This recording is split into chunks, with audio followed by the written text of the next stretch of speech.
Hear ye, hear ye. Hear ye, hear ye.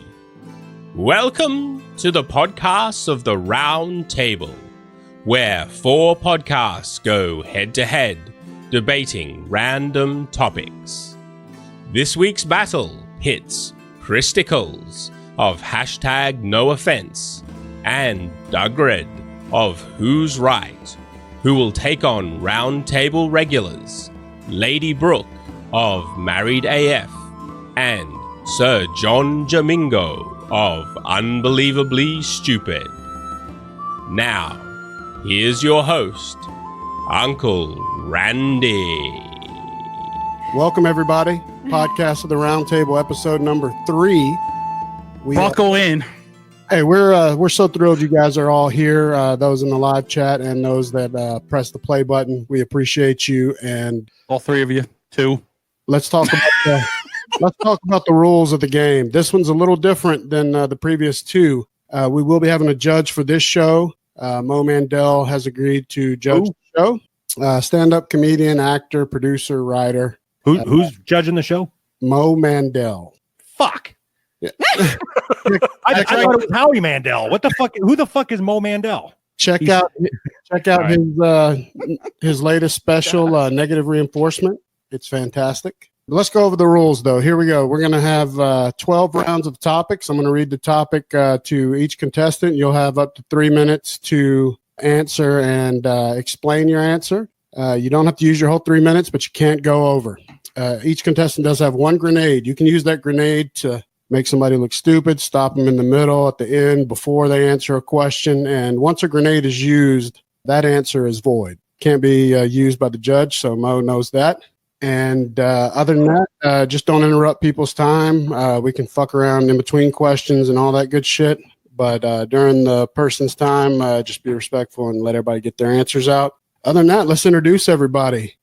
First, we'll go with the podfather himself, John Buchanan. What's up, John? Hey, everybody. I'm ready. I've been waiting for this time to take on this. I think right now we have an all-star crew right here. This is going to be the tail of the tape. This is going to be an iron cage match today. I agree, sir. All right. And we've got my man, Chris Wutsky from #NoOffense show. What's up, Chris? What's up, brother? Glad to be here. And we got the main man down there in the bottom left of my screen, Doug from Who's Right podcast. What's up, Doug? How's everybody doing? Good to see you guys. And up in the right-hand corner, that beautiful lady is my bride, Brooke. What's up, Brooke? How are you? I am just fan-fucking-tastic. Beautiful, beautiful. So we did the drawing for the first round and how the order is going to be. It's going to be Chris, Doug, John, and then Brooke. And we'll rotate out every question after that. So if everybody's ready, I say we jump in and launch this motherfucker. Let's go. All right, question number 1. Chris. Oh, I can't. I'm going to have to sip that horrible shot. That shit is so bad. I'm a puss. All right, here, I'll take it. Let's throw up together. Cheers to the show. Everybody have a good show. Kill me. Oh, my God. All right, Chris.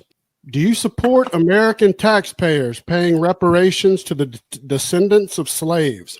Explain what your preferred method of payment would be if you support the reparations. You have up to 3 minutes, sir. So much for that first question. Softball, huh, asshole? I don't even know. Oh, God. Let's dig in. All right. Reparations for slavery. I would say no. I don't think that there's any need to compensate for anyone alive today because there's no real direct correlation to slavery in present day.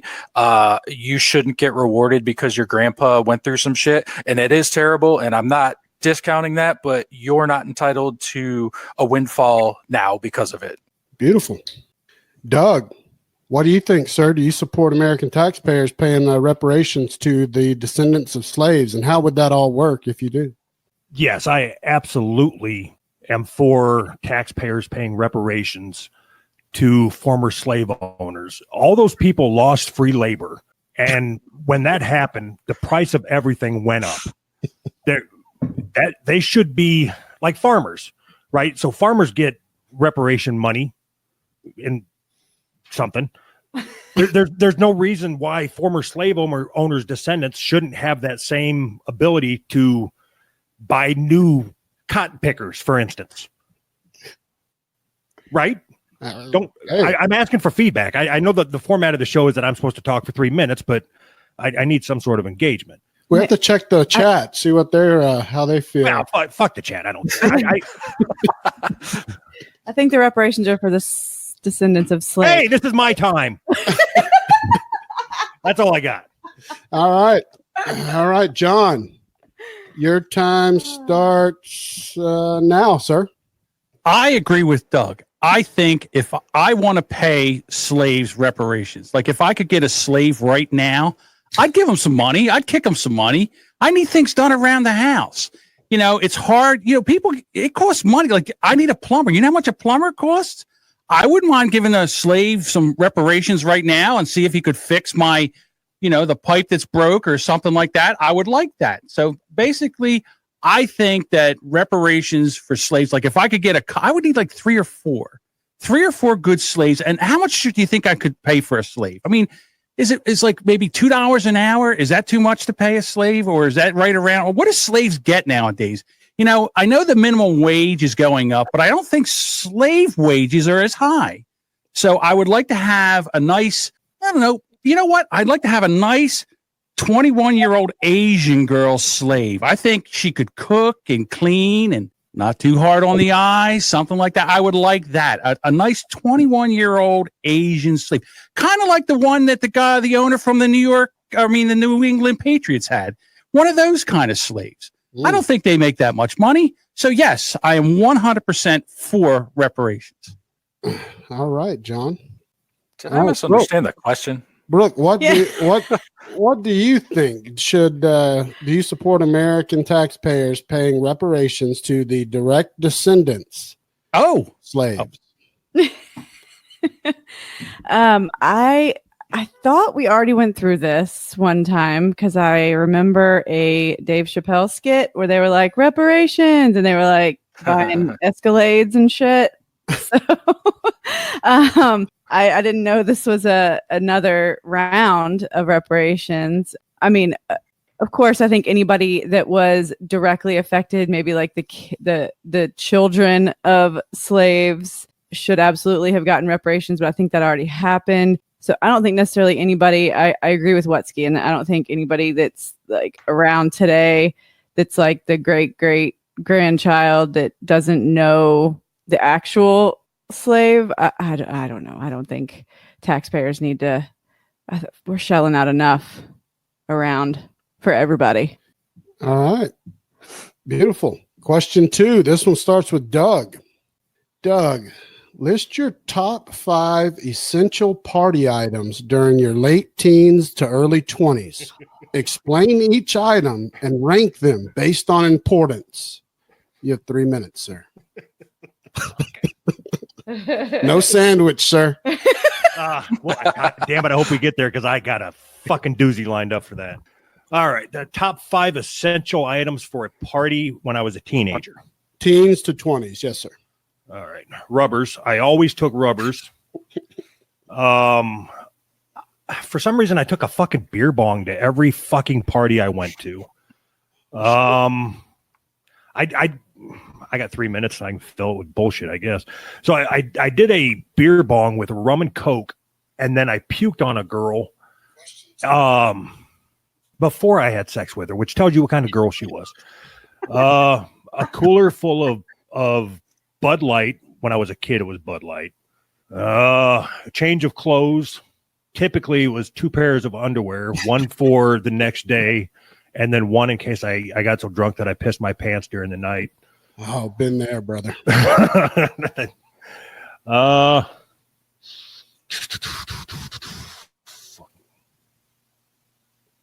Fuck it, Vaseline. I don't know. I never know who I'm going to party with. I was strictly a Vaseline guy. All right. Fair. But I never knew who I was going to party with, and sometimes you just couldn't slide in easy with him or her. All right, John, that's all.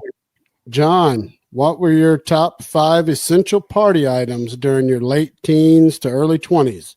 Explain each item and their use and rank them based on importance. You have 3 minutes, sir. So we had a spot. So I was in charge of firewood. So I had to go get the firewood and get the gasoline to start the fire. And then I would also try to find because as it got dark, a few tires that once you got the fire rolling, you could throw a tire on there and that sucker would burn forever. Also, a nice big cooler full of beer. Now, back in the day, it was Lowenbrau. Lowenbrau was the big beer of the day. So we would have a cooler full of Lowenbrau, the fire, and then the other thing we would have is the this is so crazy, Jack in the Box. Jack in the Box tacos. Someone would go get a shitload of Jack in the Box tacos because I think they were like 50 cents, and that's what we would eat at that night. So that's 1, 2, 3, 4, and I think and I never had condoms. I never brought condoms to a party. I don't know why, but I never brought condoms or lube to a party. For some reason, I was there just to drink. And, well, I had a girlfriend, and she was on the pill at the time. So really, about that time, that's all I did. So they would be my answers. All right. Brooke. All right. Dear God, this is going to be a doozy. Everybody strap in.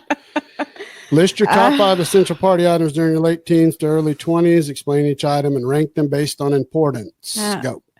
My late teens and early 20s were quite a crazy time. So I fancied myself a rave or a lots of raves, but it was, let me see, I'll stay away from like the real bad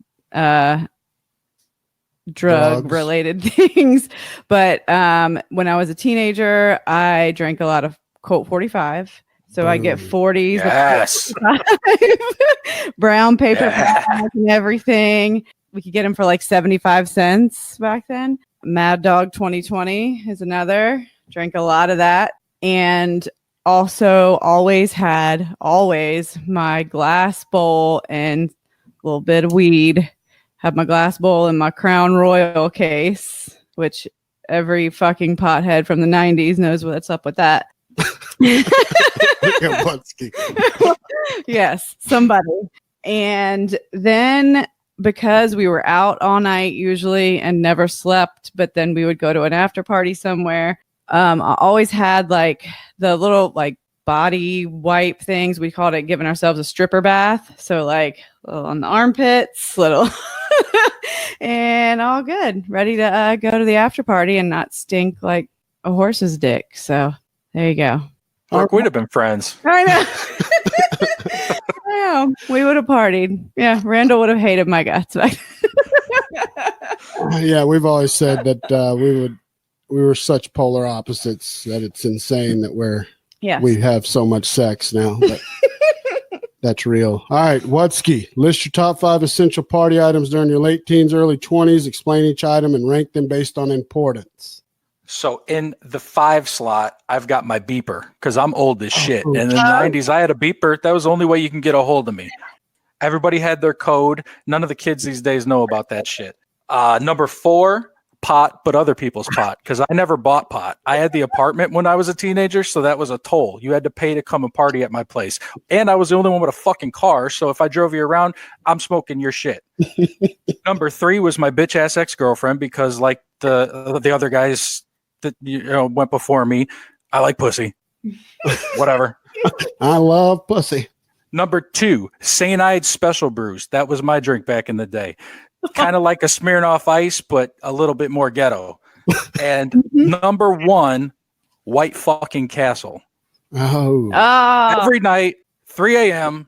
in the fucking dining room, White Castle. Give me a Crave case and I'll take the whole fucking thing down myself. That's my 5. Nice. Beautiful, beautiful. All right. We totally would have partied. I'm telling you. All right. Let's see here. Question 3. Oh, this one is a doozy. This one is perfect for John, and John's leading us off. John, what do you think of the people that want a straight Pride Month?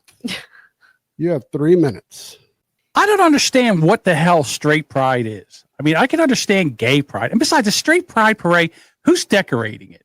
I mean, straight people are boring. Straight people, I mean, I want to go to a gay pride parade.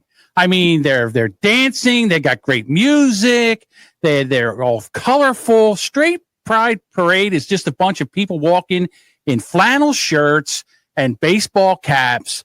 And I don't understand the Straight Pride Parade. For me, I wouldn't go to one. Even though I'm straight, I wouldn't go to a Straight Pride Parade. I think the whole thing is stupid. And the thing about the people that want the Straight Pride Parade is they just don't like the focus taken off of them. In other words, just let the gays go out and dance and twirl and do what they do and be bare-breasted and have all their fun. Let them do it. It's their time. They get a whole month to do this. All right. I love the fact that there's a gay pride month. I love the fact that we get reminded for the whole month of June that there's gays out there and they're proud to be gay. And I say, you know what? Be gay, be proud, bend over, grab your ankles, have a ball. I don't care. But Matter of fact, have two of them. Sorry. Yeah, have two of them. There you go. So thanks for interrupting me. So my thing is that I say they let them have a month. And I like it's June because it's nice and warm out, so they can be, they can get almost naked and they can go and dress up like a duck and put a butt plug up their ass and do whatever they want to do. Let's all be gay. Why don't we just take a flag and run it up under? Let's run a gay flag up underneath the embassies of all the embassies around the world. That way, everybody can say, "What the fuck is going on in that country? Are you kidding me? What other flag would we run up? Would we put breast cancer flag up there? What other flag would we run up there?" I say, what would you do with a straight pride parade? Eat hot dogs, have some mac and cheese. What would you do with a straight? It would be boring. We have a parade in Philadelphia on New Year's. It's called the Mummers Parade. It's where they all dress up like a bunch of gays and they walk around and strut the banjo music and it sounds like they're dragging tin cans down the street. That's the gayest straight pride parade I've ever seen before in my life. So I don't want to see a straight parade, but I say let the gays have their month. Leave them alone, for Christ's sake. Don't you know how much they suffer? You know how hard it is to get fucked up the ass? 30 it's terrible. seconds. All right, I'm done. All right. Brooke, what do you think of the people that want a straight pride month? 3 minutes. I think that those people have got to be the dumbest, most whiny, fucking stupid bitches I've ever fucking heard of. Because straight pride is like having it's basically like saying you want like a white pride awareness month too, because there's nothing that straight people have ever been persecuted for, or like no straight person has ever have to hide from their family that they're straight, or not have to worry about not being able to marry who they want to because they're straight, or have to worry about getting fucking jumped and beat to shit because they're straight. Like, it's absolutely asinine, and anybody that would promote that or want to have anything to do with it should just fucking kick rocks and go move to an island so we can just drop a big bomb on them. All right. Well, damn. That's how she feels about that. All right, Doug. What do you think of these people that want a straight pride month? So I believe that Damn, John. I can't see it. It says, "I've got nothing. I hope someone uses a grenade." What a smart man. Well played, sir. Damn. See, that's the fucking You goat fell right there. into his trap, John. Sit back and enjoy that one, Doug. That's the best acceptance of a grenade I've ever seen. What a fucking boss man. All right, Chris. What do you think of people that want a straight pride month? Well, my good personal friend Joe Rogan said it best when he said that anyone that cares if someone is gay or not is probably just scared that dicks are delicious. Yeah. Who gives a fuck if someone's gay or straight or whatever. I mean, like Brooke said, I mean, can you imagine having to come out? Can you imagine, put yourself in that shoes? I mean, like, obviously they walk a way harder road than we ever will. All right. I don't know what that's like. Can you imagine if the world was gay and you had to come out as straight? What? I don't like dicks, Dad. I don't like dick. Can you imagine how hard that would be? Randall, I know you know how hard that would be to admit to someone, to have to get down and admit to someone that you don't like dick. I know you know what that's like. I know you know what that's like. I do. So anyone who's got a problem with a gay pride parade and would like a straight pride parade, I don't know. I'm with Brooke. Just line them up and fucking put a bullet in their head. Amen. All right.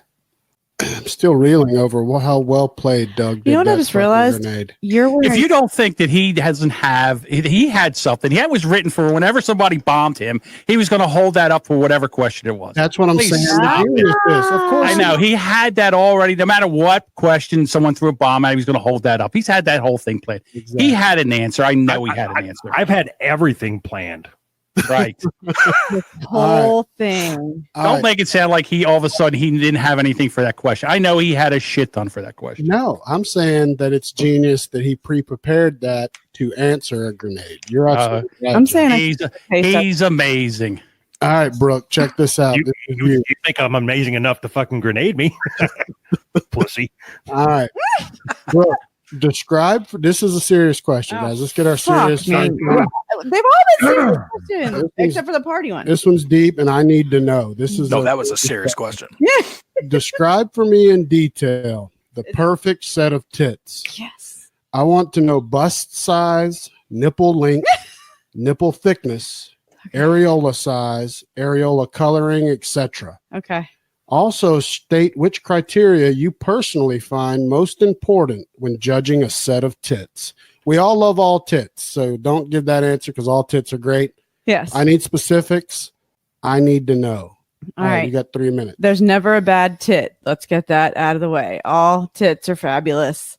And any woman that's willing to put her tits in your face, you better fucking love that shit. So, for me, I like, I would say probably about a 34C. I want to say when I was pregnant, right after I gave birth to Gunner, my fucking tits got perfect for like a day when the milk came in. So that's what I'm going. Like perky, up where they're supposed to be, and proportionate, and then like I don't know what the size is. No like dinner plate nipples. It's important. Yeah, but then not like microscopic either. If you got big cans, it's like it's got to be proportionate. But if you got like a 34C, I'd say like I don't know, quarter size. And not like so like if you're a white girl, if you have crazy like red nipples, that freaks me out. Still, never bad titties. It just is alarming. And not like you just nursed a litter of puppy nipples. Like they gotta be like somewhat not hanging off, you know, like maybe just like you're reading Braille. All right. I mean, you still got are you good? Is that Did I answer all the qualifications? That's pretty. I was about to say I appreciate your I description. have a set of tits, so I feel like I should be able to answer this question. You know, we don't believe you. The way you leaned back right there, I thought that tank top was coming up. All right, Doug. Randall would shut this whole thing down. I gotta tell you Like, right if you now. want to win. I'm looking at the crowd here. Every one of us here has a set of tits right now. That's true.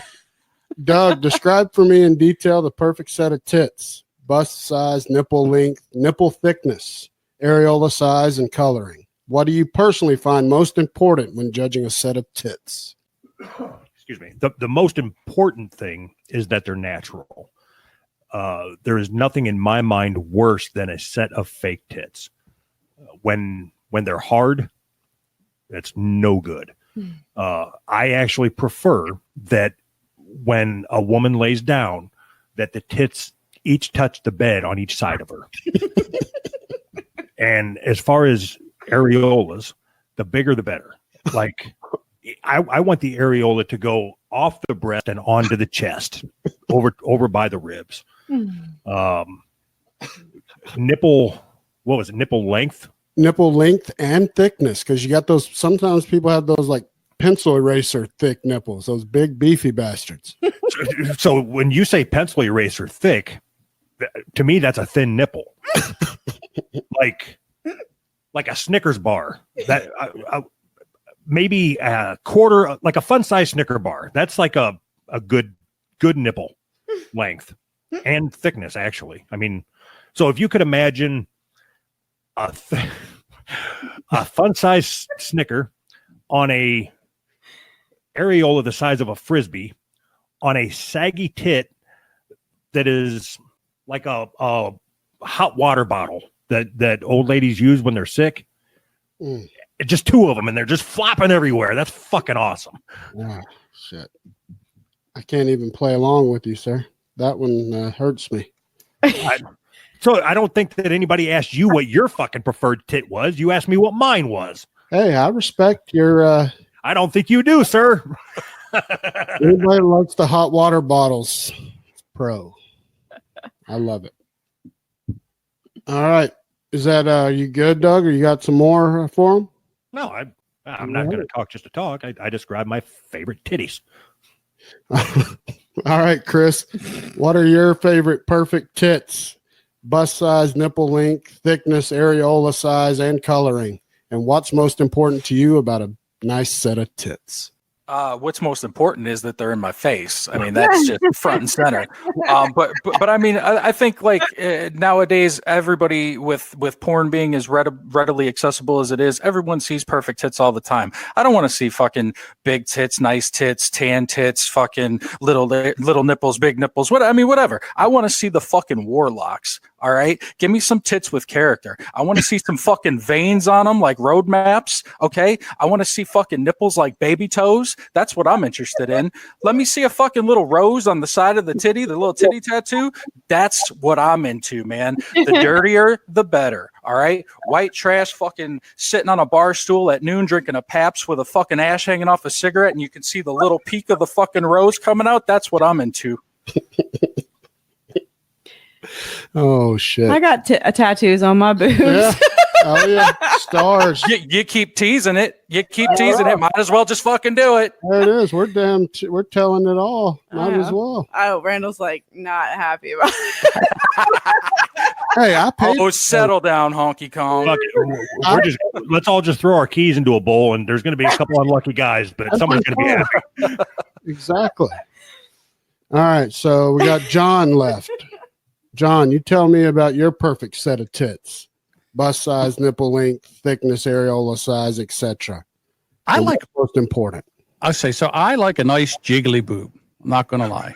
I like them like when they laugh, they're jiggling. You see the tops of them jiggling. You know what I mean? So I'm gonna say like a hefty C, just about a D cup right there. And I like a nice nipple eraser.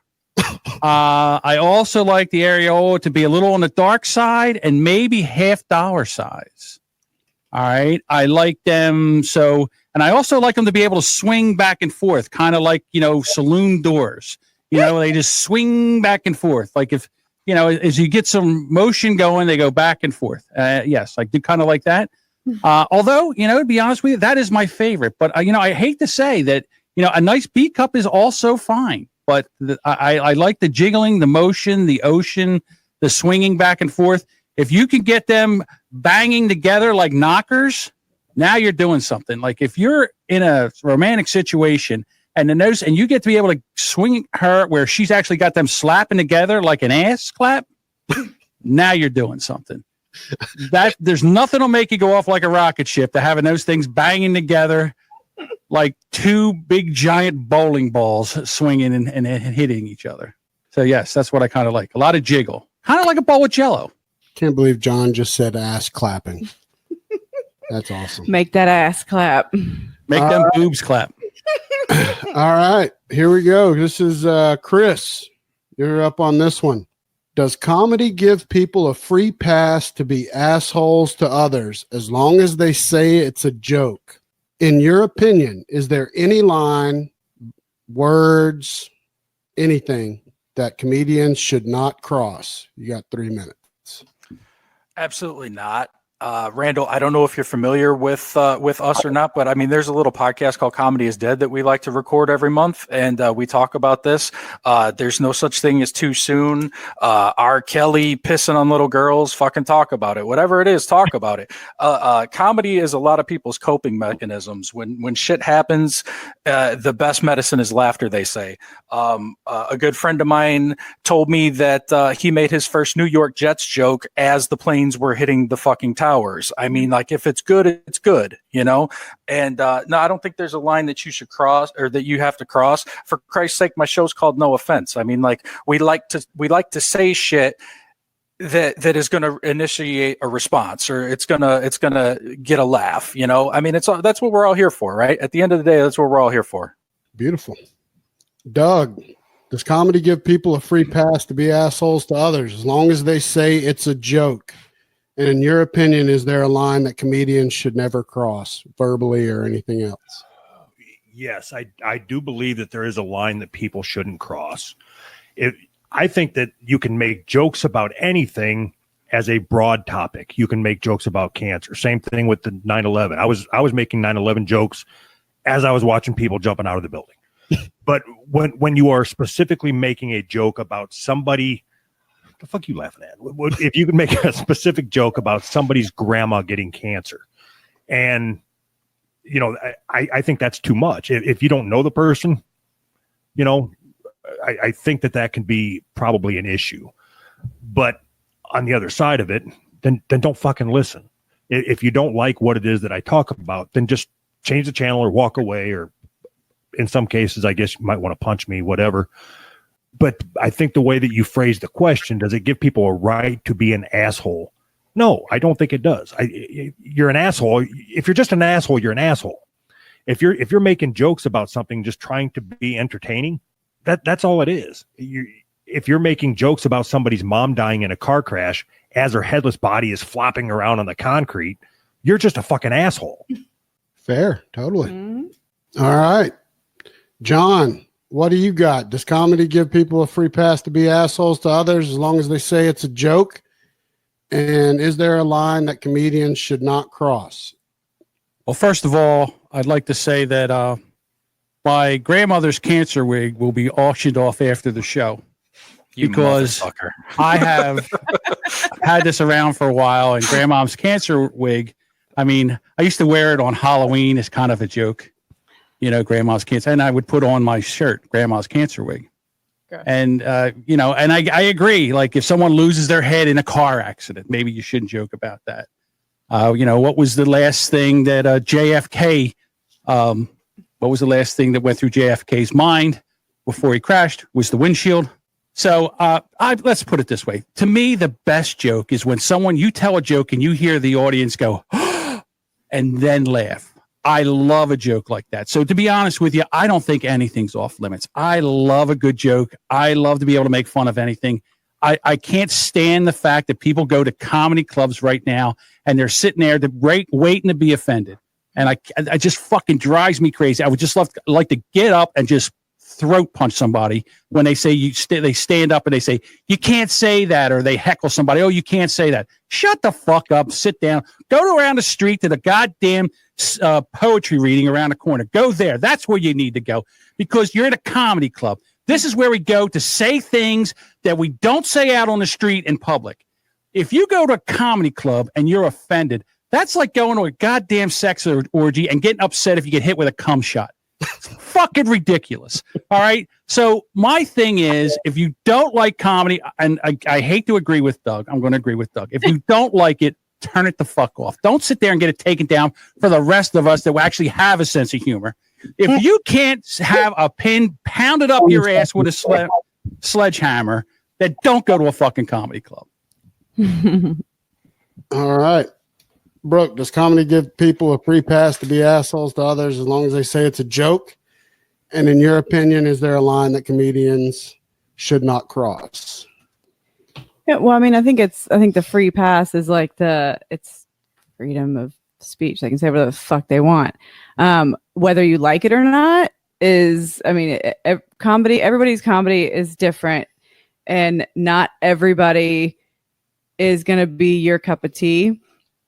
And sure, there is a line that you can cross, but it depends on who you're asking. You know, like my line is probably vastly different than somebody else's line down the street. Like and if you don't like that, then don't watch that person's comedy. Like it doesn't mean that they shouldn't do it. It might mean that they might not appeal to the masses, but if that's their thing.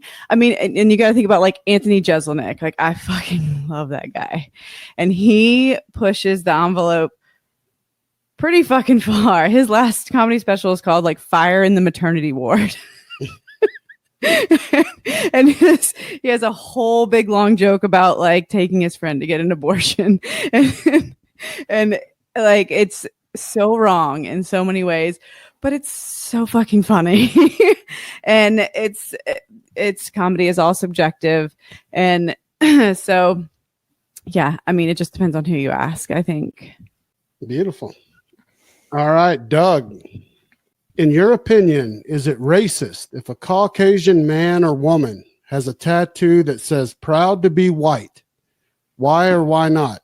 FY, or also Cain Velasquez, former UFC heavyweight champion, has a tattoo that says brown pride on his chest. Is he racist? You have 3 minutes. He's Mexican, by the way. Racism is the belief that your race is better than another race. Okay, so is it racist to have something that says white pride or brown pride or black pride, or if you're Asian, you'd have, I guess, yellow pride. I don't know. Is that racist? No, that's not fucking racist. But it's fucking stupid to take pride in something that you had nothing to do with. You did nothing, and you were just born brown. You cannot take pride in something that just happened. That's like taking pride in the state that you were born in. That's fucking retarded.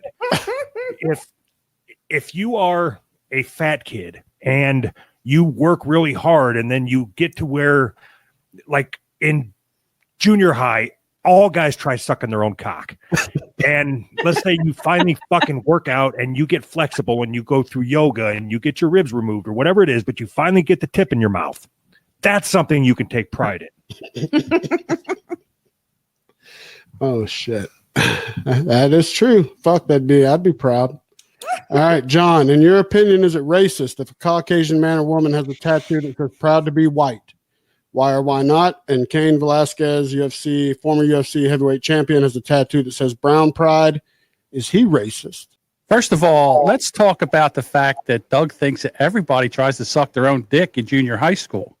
Because I don't know too many people that try to suck their own dick in junior high school. I mean, that might have been a thing where you grew up, but not around here.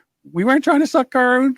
Jesus Christ, John, you're so fucking fat. You couldn't even suck somebody else's dick. I wasn't always fat. I wasn't always fat. So I agree. Shut up. I'm talking, you dumb fuck. So the thing is that I do agree with Doug that, have nothing to do with being white. I could be more proud. I'm proud because I beat anorexia. I beat bulimia. All right. I beat that. I don't have to worry about any of that stuff because I can be proud of this, believe it or not. I'm not, but I could be because it's something I've actually done to myself. I think that if you put proud to be white on you, you're just a jackass. And I got to say, if you're proud to be brown, you're a jackass. It's the thing is that be proud of your deeds, not what you are, because you had no say in that. So I guess in a way I am agreeing with Doug, but he did have the right answer. So I'll give him this round. All right, Brooke, in your opinion, is it racist if a Caucasian man or woman has a tattoo that says proud to be white? Why or why not? Cain Velasquez has the tattoo that says brown pride on his chest. Is he racist? Well, I think this goes back to kind of like the straight Pride Month thing because I don't think saying that you're proud to be white necessarily would mean that you're racist, except for that except for that it kind of does, because there's no reason to say that. Like, sure, you're white. Congratulations. Like Doug said, you were born white. You didn't do anything. There was nothing, but you also were born, you happen to be born the race that doesn't have as many struggles automatically as some of the others. So Cain Velasquez having the brown pride one, I thought his tattoo said like Mexican or something on his No, it says brown Is there pride. another one there's another fighter that has? I don't know. Anyways, that's because they maybe have had to overcome some issues like trying to be kept out of another country or it's that they actually have some more struggles in their life than the majority of folks that were just born white. So somebody that gets a tattoo that says they're proud to be white, it's making a dig at other races that have had a struggle and have actually been persecuted in the past, and that it makes a difference. It made a difference in their lives what race they were, because when you're white, that's not part of your upbringing. It doesn't matter. All right, Chris, it's a long ass question. I don't want to read it again. I know that you know what it is. What are your thoughts, sir? Who the fuck is proud to be white? All right. Let me tell you what, it's not that great. Okay. You like New Balances? You like jean shorts? You like fucking cargo pants? It's not that great. Okay. And how about this? Every fucking white person that I know takes shit from other people.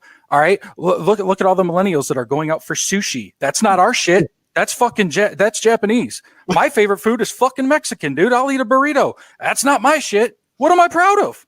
What are you proud of? I'll tell you what, it ain't that great. No, that's fucking stupid. All right. Amen. All right. Number 7. And sunburns. This one is John. This is a 3-parter, so you got to remember all the people. For Christ's sake. John, do you think the government was involved in killing JFK? Do you think we have been visited by aliens? Lastly, based on your life experiences, do black guys have bigger dicks than white guys? You have 3 minutes. The quick answer is yes, yes, and yes. JFK was definitely killed by the government because, I'll tell you why he was killed by the government, because he wanted to do away with the international banking system. And as soon as they saw that, they said, somebody got to put a bullet in that motherfucker. And as far as aliens go, they're chasing aliens around all over the place. And the fact that we don't even know what they are, they could be some kind of little tiny thing and we don't even know what they are. And they could be twice as 3 times, 5 times as smart as we are. There's definitely aliens.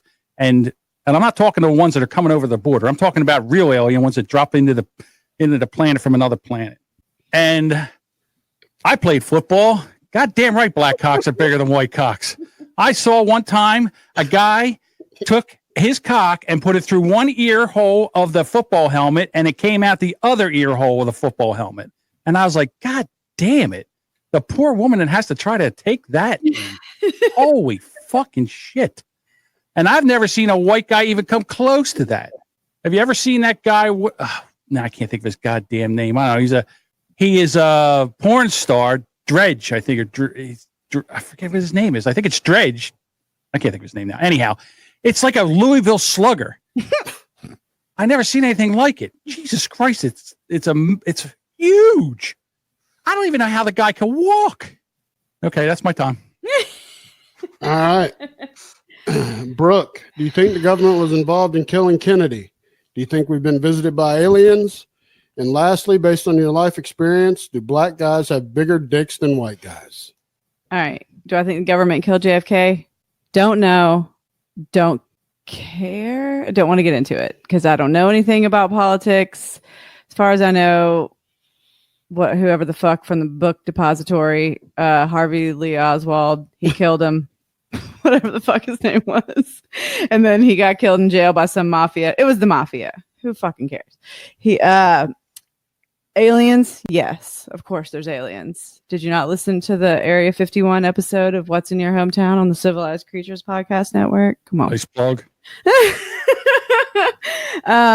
And black dicks from my I have no experience with black dicks, but what I do know from what you've told me about playing football, that you saw a lot of panther tails, and I have seen a few porns with black guys, and yes, I think absolutely that on average they have bigger dicks than white guys. Also, I think just as a starting point, they're more showers instead of growers. Like they start off, the whole fucking thing's out there just flopping around.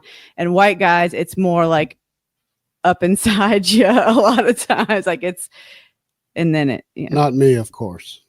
But I'm saying it's like that's the difference, is that black guys, it's just fucking all out in the world.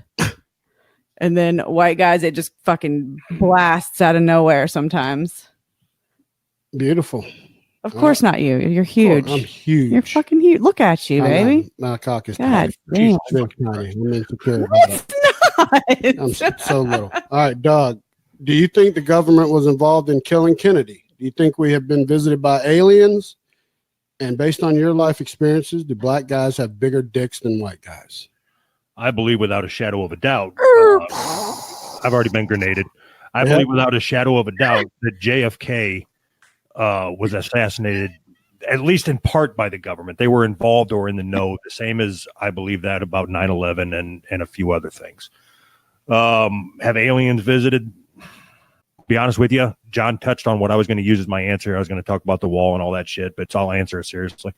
I do believe that we have been, at least in our atmosphere, there have been extraterrestrial beings of some sort. I think you've got to be pretty ignorant to look up into the sky and not think that there are other things out there. And then in my opinion, do blacks have bigger dicks? I've been to jail. Yes, I know it to be true. But I also think that it's maybe what Brooke said, as well as it's like the stereotype. So white people, like my co-host, have a thing about interracial porn. And it's like black people are being stereotyped the way that we need them to be in that moment. And I think that, fuck, I don't know. I don't care. Fuck them. Yeah. Sure. Black people have big dicks. We'll give it to them. Athletic big dicks. There you go. All right. Chris, do you think the government was involved in killing Kennedy? Do you think we've been visited by aliens? And based on your experiences, do black guys have bigger dicks than white guys? Yes, and yes. Of course, I think that we had a hand in killing Kennedy. I mean, I haven't looked too far into it myself, but I mean, why would we put it past the government to orchestrate something like that? We've seen instances where they've created false flags and things in the past. I wouldn't put it past them.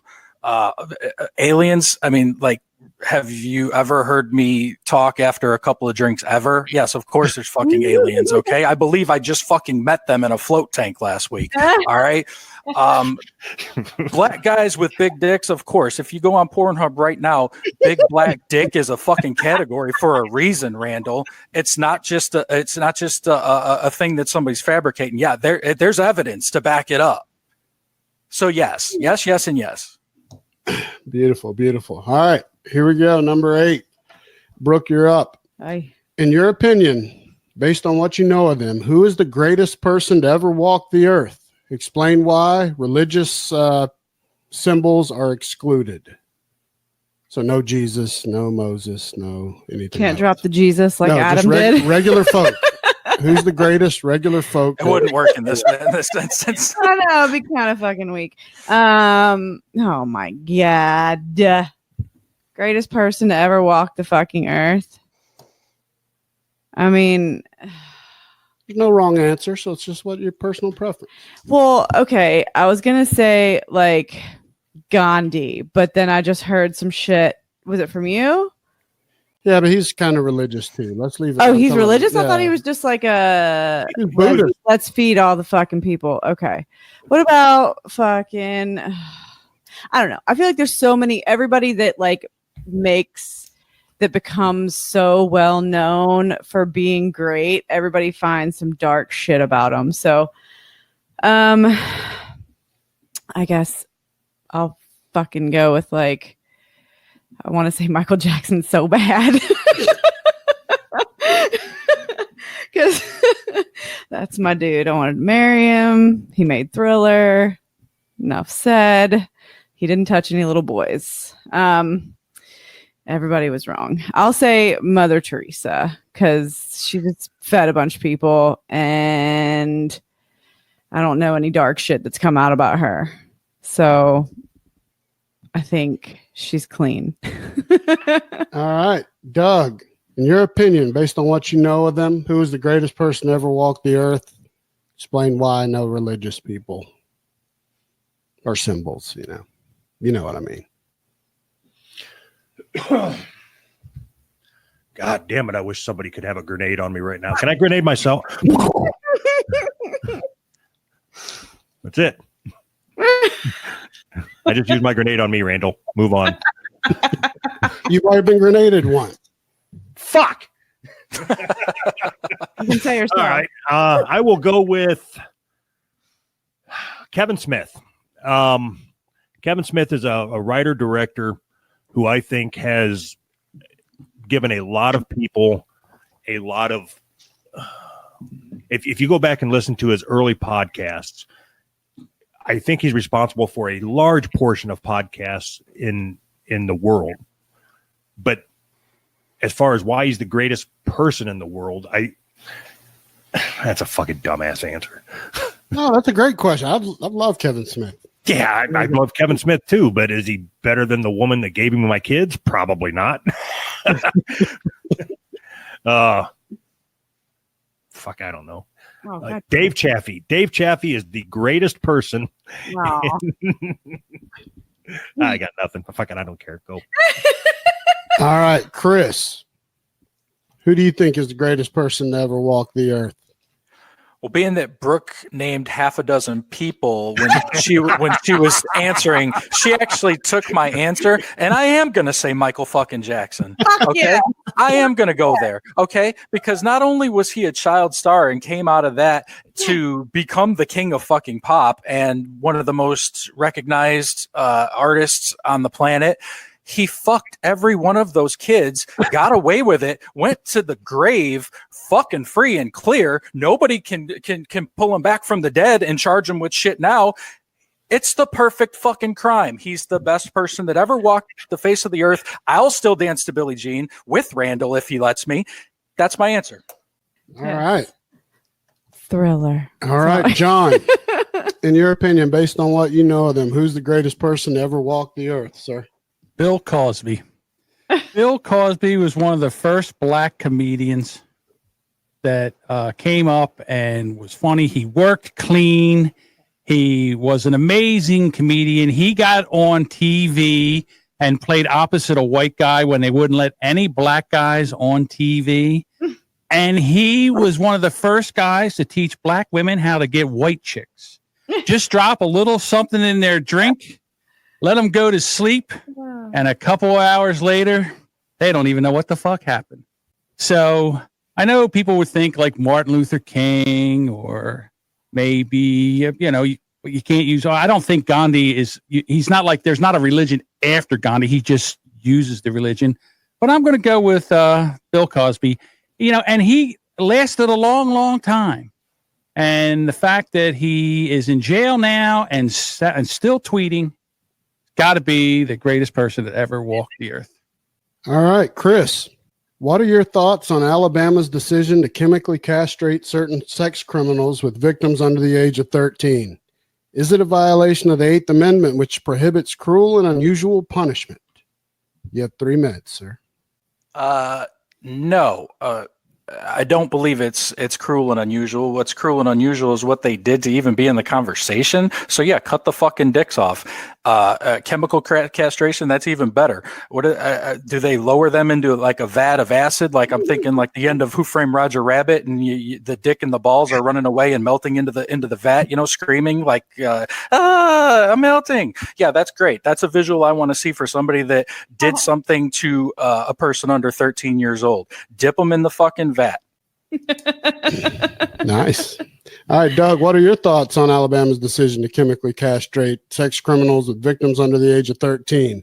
Is it a violation of the Eighth Amendment, which prohibits cruel and unusual punishment? Yes, I am against chemical castration. I think we should probably attack this problem from a different angle, which would be you take the sex offenders, and I do think you need to keep them away from society. But when you have children under the age of 13 who start committing crimes like breaking into my fucking garage and taking my fucking generator, you take them kids and you push them over where the fucking sex offenders are. And then you let each of them teach the other one a fucking lesson. Little fucking bastard. I'd love to get my hands on that little cocksucker. That's all I got. All right, John, what are your thoughts on Alabama's decision to chemically castrate? Honestly, Violation of the Eighth Amendment. Honestly, I don't know if it is against the Eighth Amendment or not, but I think it's too easy. I think that they still get to breathe air if they're chemically castrated. And as far as I'm concerned, they don't deserve to be on this planet anymore. Anybody that violates a child, who takes an innocent child and violates him in a situation like that, they deserve to die. And I think that the fact that they get to still breathe and still have a chance to, just because they don't have a dick, they can't molest a child. Are you going to cut their fucking fingers off? You're going to pull their tongue out? I mean, are you kidding me? I'm telling you right now, there's nothing worse, in my opinion, than a child molester. I have no time for them. I think that once they are convicted, they should be taken right out back and shot like a dog. Even that's too nice. I think I'd hang them. I'd like to hang them and videotape it, or actually live stream it so the other child molesters could see it. I have no time for them. I don't think it goes far enough. So I don't think it violates their rights. If they're convicted, they have no rights. I want to kill them. I'll kill them. Send them to me. I'll kill them. All right. Brooke, what are your thoughts on Alabama chemically castrating certain sex criminals with victims under the age of 13? As long as they are also remaining incarcerated, yes, I'm all for it. Fucking give them all the vats of acid, like Watsky said, or whatever fucking horrible medicine is going to make their balls melt or just reject themselves. I don't know what the fuck happens with chemical castration. It sounds terrible. Yes, yes, and yes. Because although I am like pro death penalty, it's also, I kind of, sometimes I'm on the fence because stuff like that, I'm like, you touch a kid, fuck you in every single way. But I think a chemical castration and then forcing you to stay incarcerated and stay alive to think about that shit every single fucking day and have to deal with the fact that your balls are melting off and you can't ever do anything like that ever again, even if you wanted to try, because you're never getting out and you're probably getting humiliated every day in jail. And I think part of it should just be like, you have to be in general population. So like, don't put those motherfuckers in solitary and keep them away from everybody else. Put them in general population where they're going to get fucking beat to shit every day, beat to just within an inch of their life, and then brought back with their melting balls and fucking shriveled up dick. And then they have to live every single day with that. That's worse than death. So yes. All right. That's pretty graphic. Sounded a lot worse coming from you too. All right, Doug. Marry, fuck, kill. Yes. Or you can rank them based on who you think has the biggest cock. Howie Mandel, Mo Mandel, and Nelson Mandela. You have 3 minutes. Nelson Mandela, because he's black, has the biggest cock. And is he the apartheid guy? Yes. Okay, so I would marry the apartheid guy. So I'm going to do both, by the way. The second biggest cock has got to go to Mo Mandel because his name sounds like he's a black guy. And I would fuck him. And then Howie Mandel has got the smallest dick, and I would kill him. And I would kill him. But the reason why I would kill him, and this is a true story. When I was in high school, I had the option to I only had the money to go to one stand-up comedy show. They were both coming within a month of each other. One was Howie Mandel, one was George Carlin. And my fucking stupid ass picked to go to Howie Mandel instead of George Carlin. Yeah, I know, man. I know.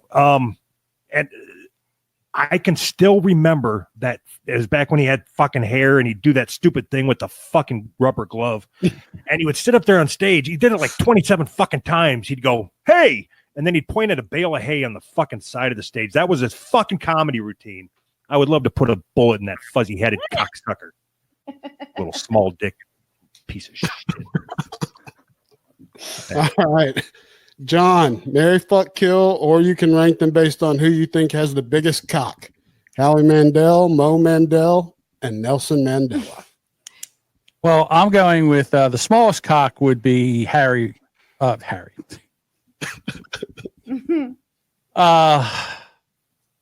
Mandel has the smallest cock. And then I would say the next size up would be Nelson Mandela. And he is the apartheid guy, just so you know. And I think the guy who has the biggest, hugest cock is the judge that is going to judge this. And that is Mo Mandel. He has the biggest cock. And I know, you know why? Because he's dating a doctor who is a urologist, and she sees a lot of cock. And she thinks his cock is big and nice. So that's why I think he has the biggest cock. Marry, fuck, kill, man. I can't do it. I can't do it. Sorry. I'm too heterosexual to do that. So that's my answer. All right, Brooke, marry, fuck, kill, or you can rank them based on who you think has the biggest cock. Howie Mandel, Mo Mandel, and Nelson Mandela. All right, so I would kill Nelson Mandela just because he's the oldest. Sorry. Work. Sorry, bro. You're closest to death anyway. Work. No, asshole. I gave you my reason. Work. Because he's like 80. Is he dead? I think. Or is he dead? Or I'd kill him because he's already dead. All right, that's true. And I would marry Mo because he's funny as shit and closer to my era. I think he is our age. And he's cuter than both Howie and Nelson Mandela. And then I'd fuck Howie Mandel because that's the game. No reason that I'd want to, but all right. Chris, what say you, sir? I'm going to fuck Nelson Mandela. And I'll tell you why. All right. Because we just talked about black guys with big dicks. And if I'm going to party, it's a fucking party. I want the biggest goddamn dick and the best experience if I'm going to do it. Might as well, right? I'm not coming back. So I might as well fucking take this ride and enjoy it. I'm going to marry Mo because I'm also going to pander to the fucking judge and tell him how great he is and how funny he is and how much I enjoyed his special. And we could sit and watch it on Netflix with his hot wife all the time. I'll kill Howie Mandel, and I'm going to do it in a creative way because he's such a fucking germphobe. I'm going to find something, I don't know, use needles, fucking make him lick the bottom of a fucking shoe, find chewed gum under this desk I'm sitting at right now. Whatever the fuck I could do to gross him out and give him a goddamn heart attack, and he dropped dead right there. That's how I'm going to fucking do it. Nice. All right. Number 11, John. What are your thoughts on Hollywood threatening not to film in states that have implemented new abortion laws? Oh, for Christ's sake. They're not going to do any of this bullshit. There's too much money involved. You know what they don't care about? You know what they they would. Let me tell you something. If they lost $1 million, they would kill a baby before they would lose $1 million. This is all bullshit. It's all pandering. God, it's everything. It's just to keep everybody so. Oh my God, the abortion laws.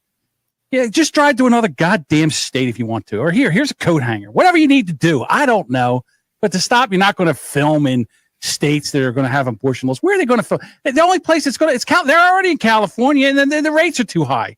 Of course, they're going to go to Georgia, and they're going to go everywhere else.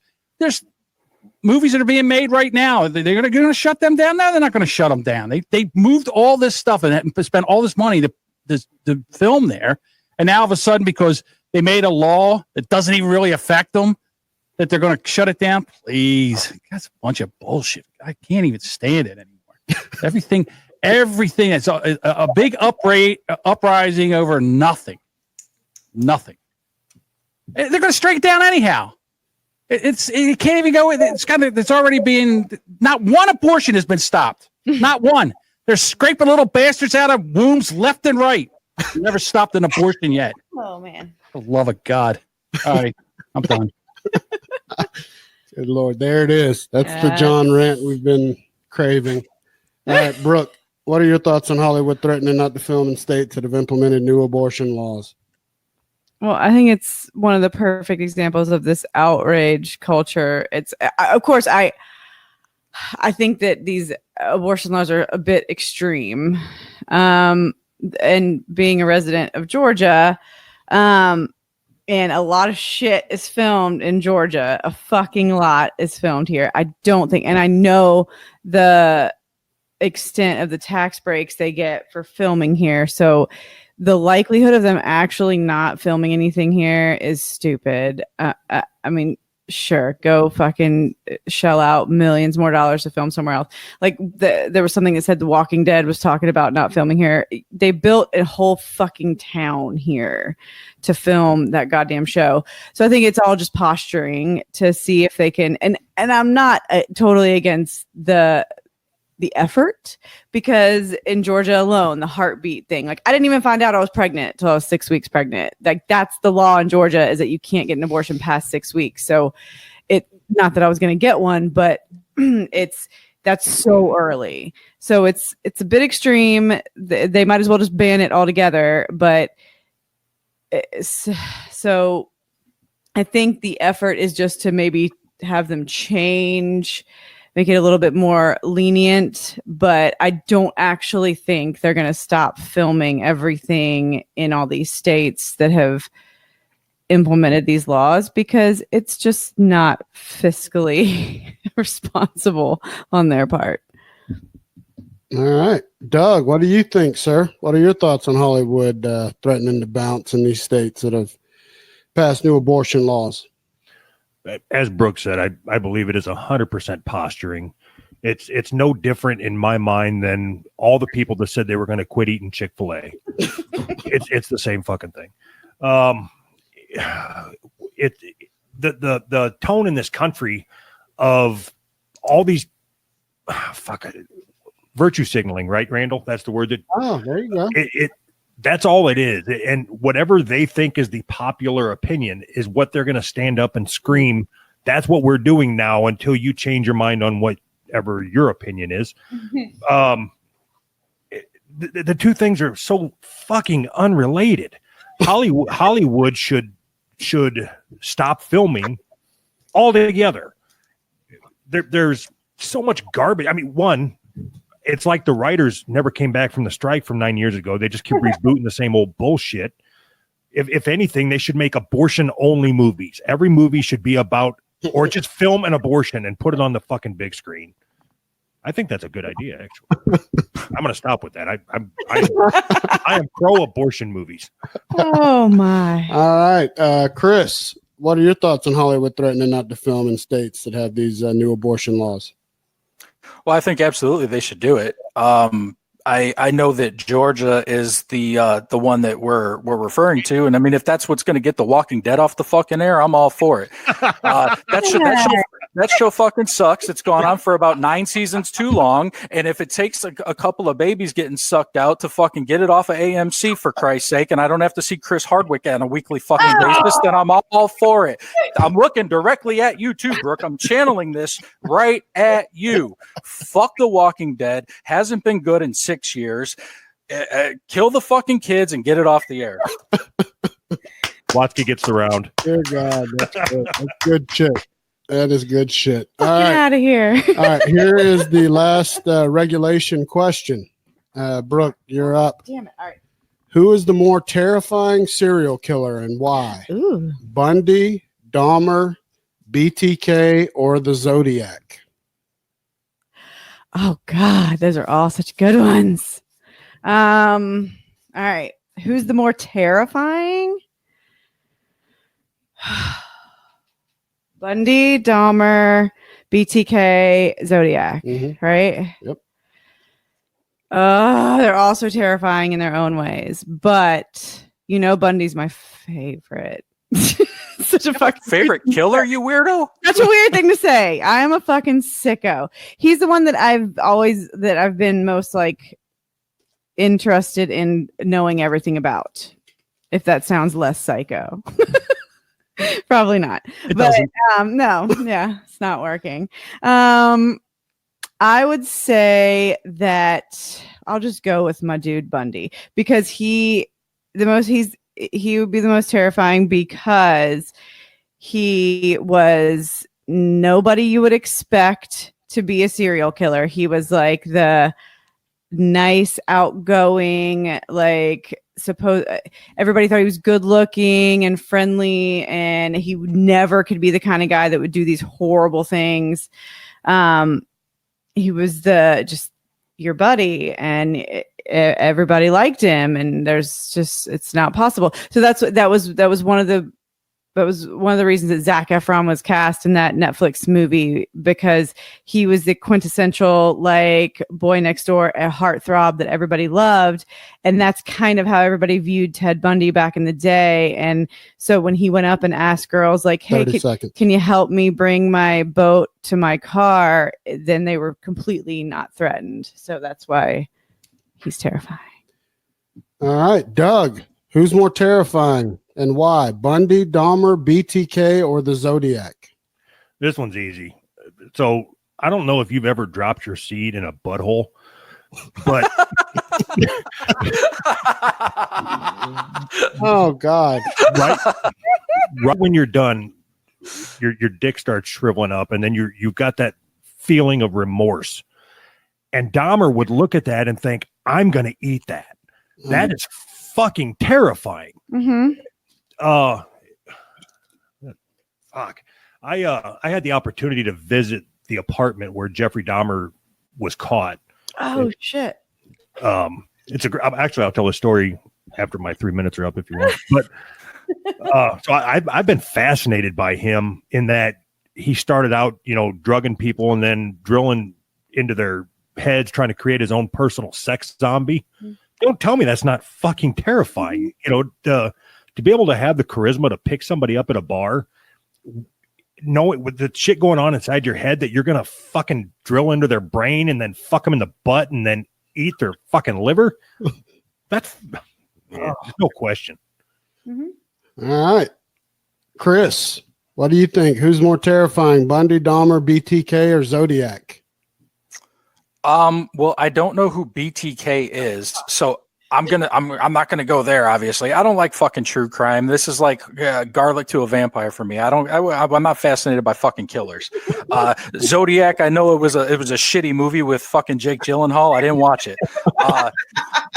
No interest in fucking Zac Efron. So I guess I'm going to go as a fat guy. It's terrifying to me that somebody would want to kill me and eat me because I would be at the top of the fucking list. I could fill up a freezer for a few weeks. It would be like bagging an elk. You got meat to feed you for dinner for the whole year. I could be chili. I could be sausage. I could be breakfast. I could be lunch. I could be dinner. So that is fucking terrifying. And as a fat guy, I can't run very fast either. So I ain't getting away. Jeffrey Dahmer. All right, John, who's more terrifying, Bundy, Dahmer, BTK, or Zodiac? I'm with Chris. I'm not a big fan of serial killers. I don't like giving them. I like make them celebrities. I know they've done horrible things, and but to me I know right now I can't be killed by Bundy or BTK or there's other guys because they're all caught. But that Zodiac motherfucker, he's still out there. Maybe we don't know. So to me, he's the most terrifying because he can still do damage or he can still be out there killing. The other ones, they're not killing anybody right now. They're either dead or in jail or whatever. But that Zodiac motherfucker, he's still out there and he could be anywhere and we don't know where he's at. And we don't know if he's, if he's still killing or if he is, something could snap and the next thing you know, he's coming back and he's good at it because even now with everything we know, they still don't know who that guy is or girl. Could be a girl, but we don't know. So that's who I think is the most terrifying, is the one that's still out there. All right. This is. Hold on. Can I interrupt you, Randall? Sure. Could someone tell me who the fuck BTK is? It's Bind, torture, kill. Bind, torture, kill. His name's Dennis Rader. He would then none of that's helping. I'm sorry, I shouldn't have asked. None of that. It's not. Him in and torture him and tie him up and torture him and kill him and rape him in their house. Usually, he would stalk them, wait till they were home alone, break in, tie him up, torture him, rape them, kill them. And let their families find them. Oh, nice. Yeah. All right. That's why I don't listen to that shit. Hey, Riley. Riley's in it. Or let their kids watch, too. That happens. And Riley's in the chat. He better hope I'm not the Zodiac Killer because I'm coming for him next. The Zodiac Killer would be like 80 right now, so he wouldn't be terrifying. All right. Well, let's wrap this up. This is the last thing we're going to talk about on this show, and this is a scenario question. First time we've done one of these. So everybody's got to pay attention because there's some mixtures to this, and we're going to go back in the very first order. So it'll be Chris, Doug, John, and Brooke. World War III has just occurred, and you and 3 other people, which are your contestants, find yourselves to be the only people left on Earth. You manage all to make it to a bunker. However, you realize that only 3 of you can survive for very long in this bunker. One of you will have to leave because there's not enough resources for you all to survive. In the bunker, you have the following. You have a sewer, water, seeds, clothes, some books, medical facilities, and a greenhouse. All right. Here's the criteria. So there's 4 things. So I just assigned them in order from first to fourth. Chris, you are a scientist. Doug, you're a priest. John, you're an Army officer who has mental instability, but you're useful. And Brooke is a doctor. So each of you has up to 3 minutes to plead your case on why you should stay in the group and not be expelled. Chris, you're up. You're a scientist. You're goddamn right I am. And that's why I'm going to stay, because if it's World War III and I'm imagining some sort of nuclear holocaust or environmental disaster a la Deep Impact, not Armageddon, I'm going to need to be around. You're going to need me because I'm going to have to fucking create shit. Do you know how to make a cell phone? Brooke, John, do you know how to make fucking penicillin? I do. I ain't going out there. You need me. You need me more than you know. You want the grid to come back up? I can fucking do it. I'm like that guy with the mullet in your favorite show, Brooke, and I'm not going to say it because I already said it once. I got the fucking secrets, okay? Take me to the Capitol because I can fix this shit. Eugene! Oh, shit, that was good. All right, Doug, you're a priest. Could you go through real quick and tell me what the other... I know Chris is a scientist. What are the other 2? Chris is a scientist. John is an Army officer who is mentally unstable. Goddamn right I am. You had to throw that part in. And Brooke is a doctor. I'm just reading exactly what they are. All right. So I'm pleading my case to everybody why I should stay, right? Yes. All right. So I don't think that I'm going to plead my case why I should stay. Now, fuck. I was originally going to vote to try to get John out, but I realized that we might all decide we want to do a podcast later, and we're going to need an editor, so we're going to keep him around. I'm good with that. All right, John, you are the crazy ass Army officer. Yes. Why should they keep you around, sir? They shouldn't. I'm fucking nuts. I'll get us all killed. All right. They should say, do you know what, John? Go out there. We just heard of something. And as soon as I walk out, they should lock the fucking door. Because not only I want to fight. The best thing to do is hunker down and wait. Not me. I'm stupid. I'm crazy. I'm going to get us all fucking killed. So what you do is you send me out somewhere and then lock the fucking door and don't let me back in. There's no way. Everybody else has a purpose. Even Doug. I don't know what it is, but Doug's not going to get anybody killed. I'll get us all killed. So I'm the one that has to go. All right, Brooke, you are a doctor. Why do they need to keep you around? Seriously, do I have to try and? I'm a doctor. I'll help save your life. Yeah, I'm a doctor. You need me. You need me and Chris. You need me for the actually saving the life. You need Chris to make the drugs. So it sounds like a battle dome from Doug and John of who's getting. And you motherfuckers need Jesus, and I can bring you Yes. that. Yes. And we need a sacrifice, and that's Oh God, that's hilarious. Get the And nails. we can eat them. there you go. All right, guys, that wraps up. That is the final question of episode 3. Is that 13 then, sir? 13 total, 12, and then the scenario question. So now it is in the hands of the powerful Mo Mandel. He only has 12 on his score. Yeah, but he'll take it into account when he decides. Okay. and, I'm pretty sure he can figure crowns that a winner. out. But I appreciate the fuck out of all of you guys competing tonight. This was awesome and funny as hell. And I do not envy Mo having to make this decision. So, Well, I just think that he's a wise man with a big cock and one of the funniest men I think I've ever heard. Biggest dick ever. That's right. I think he'll do a wonderful job. Nice. All right, guys. Well, let's give out all of our plugs here. Doug, you want to start us off with how they can reach and find your show? Who's Right Podcast.com, as well as patreon.com/Who's Right. Beautiful. John, what about you, sir? Right now, I am a co-producer on the Revive Live show that you can find every weekday at 1:00 Eastern time. If you go to the Castbox app, and there is a little live cast there, you hit that, and at 1:00 we do a 1-hour show every day. It's called Revive Live. So come check it out. What's it about, John? About an hour long. All right, Brooke, where can they find us? Married AF Podcast. You can listen to us on all the podcast shits. And Married as Fuck on Twitter, Married AF Podcast on Facebook and Instagram. Awesome. All right, Watsky, take us home, baby.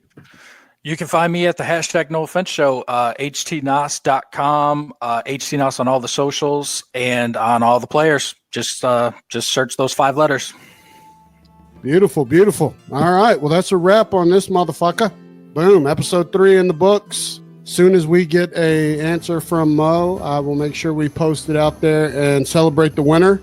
That will be joining the awesome Jody B from Po Boys Podcast. And Dave Chaffey, winner of episode 2, will be going up also. So we'll see who'll be joining them in the ranks as Podcast of the Roundtable champions. What an amazing job Dave did. Other than that, we're out this motherfucker.